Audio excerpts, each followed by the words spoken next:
Salut, j'ai rencontré Lydia à une occasion lors d'un événement où nous étions tous, elle en tant que représentante d'une chaîne de télévision très intelligente, très dynamique, qui dégageait une espèce de charisme et d'aura qui imposait qu'on lui voue du respect.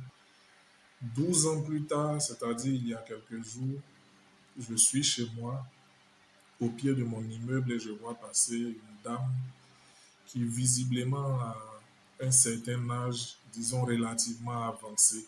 Elle a les cheveux hirsutes, comme ça dans le vent, et sous la pluie avec un enfant à très bas âge au dos et un autre de 3 ans qu'elle tenait par le bras. Et donc, je les regardais avec peine quand soudain elle m'a interpellé par mon nom. J'étais surpris.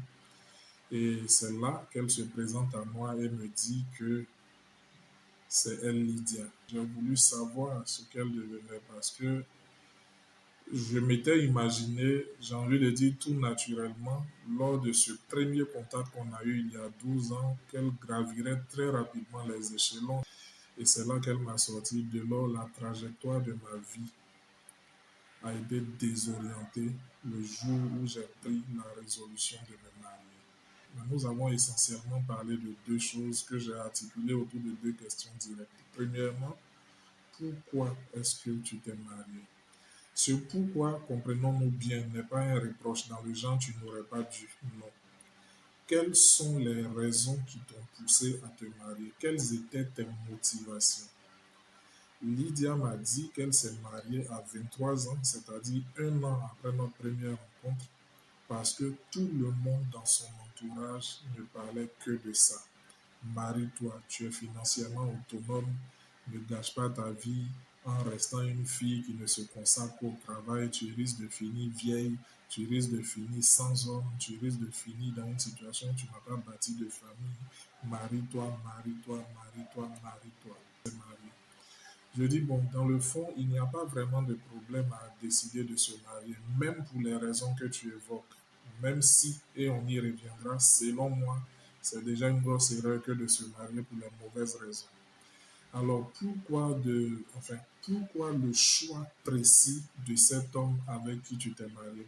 Elle m'a dit, vu que la pression pour se marier était plus ou moins insupportable, elle a juste analysé le meilleur profil possible de tous ceux qui s'intéressaient à elle.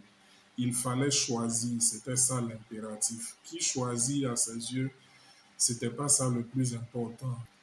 Rien n'oblige une femme à se marier. Je vais répéter ça, rien n'oblige une femme à se marier.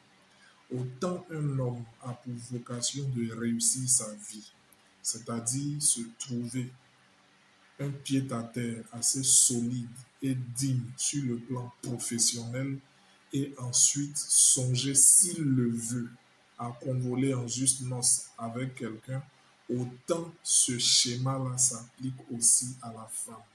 La femme doit rester libre de ses priorités. La femme doit rester libre de ses choix. Il est temps qu'on arrête de martyriser les femmes en leur imposant des modèles de vie, des modèles sociétaux bâtis de je ne sais à partir de quel laboratoire pour empoisonner leur quotidien et pour les forcer à faire des choses qui ne correspondent pas avec les propres projections qu'elles ont pour leur propre avenir. On ne va pas dans un mariage parce qu'il est l'heure de se marier. Il n'y a pas d'heure pour se marier. On n'entre pas dans un mariage pour se retrouver dans une souffrance qu'on ne vivait pas quand on était seul. Une fois que tu rentres dans un mariage sans te poser la bonne question du pourquoi, tu t'engages volontairement dans des chemins obscurs qui vont inévitablement se solder par des souffrances inouïes. Le mariage est un contrat. Le contrat est l'expression de la volonté de deux ou de plusieurs parties. L'expression de la volonté, c'est-à-dire il y a ce que tu veux, il y a ce que je veux. Quand on met les deux volontés côte à côte, soit elles matchent pour produire ou du moins pour procurer à chacun de nous un mieux-être, soit elles ne matchent pas. Ce qui doit pousser quelqu'un à accepter une demande en mariage, ce n'est pas un genou fléchi dans un espace public avec une bague. Quand tu parles avec lui, qu'est-ce que tu perçois? Est-ce que tu distingues clairement quelqu'un avec qui tu peux t'épanouir, te construire, te développer et progresser. Lydia s'est mariée avec ce monsieur sur la base d'une pression sociale.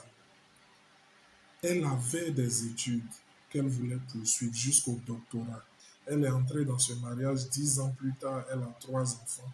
Elle ne travaille plus. Son mari, ses affaires ont périclité. Les deux sont dans une souffrance inouïe. Elle est rentrée dans ce mariage.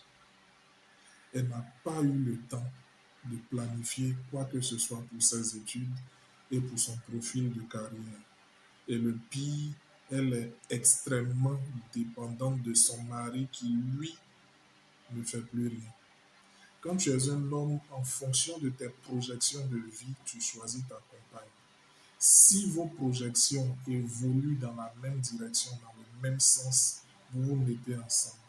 Quand tu observes que la manière dont il perçoit sa vie ne va pas du tout dans le sens de comment est-ce que toi tu entends mener ta vie, mais que rien ne te retient. Mesdames, ne laissez pas un malheur mis dans un packaging heureux appelé mariage s'abattre sur votre vie et faire dévier de sa trajectoire le processus heureux que vous aviez commencé à bâtir quand vous étiez célibataire. Ça, c'est la première recommandation. De deux, le choix du partenaire. On ne demande pas forcément de rechercher la personne parfaite. On demande de rechercher la personne avec qui on peut s'accorder. On ne se met pas avec n'importe qui pour n'importe quelle raison.